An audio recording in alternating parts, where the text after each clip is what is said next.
12 ఏళ్ల మోదీ పాలనలో దేశం అన్ని రంగాల్లో దూసుకెళ్తోందని కేంద్ర మంత్రి భూపతిరాజు శ్రీనివాస్ వర్మ అన్నారు. పశ్చిమ గోదావరి జిల్లా భీమవరంలో ఆయన మాట్లాడారు. జన్ ధన్ ఖాతాల నుంచి మొదలు పెడితే బుల్లెట్ రైళ్ల వరకు ప్రతి రంగంలో పురోగతి సాధ్యమైందని శ్రీనివాస వర్మ తెలిపారు. ఆంధ్రప్రదేశ్లో జాతీయ రహదారుల విషయంలో కానీ గ్రామీణ రహదారుల విషయంలో కానీ అదేవిధంగా రైల్వేకి సంబంధించినటువంటి విషయాల మీద కానీ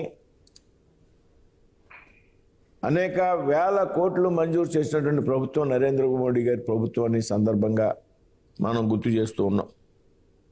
నిజానికి చెప్పాలంటే వేళ దేశంలో నరేంద్ర మోడీ గారు ప్రభుత్వం అమలు చేస్తున్నటువంటి సంక్షేమ పథకాలు అందుకోనేటువంటి ఇల్లు లేదు అనేటువంటి విషయం కూడా మనం అంతా కూడా వాస్తవంగా గ్రహించాలి.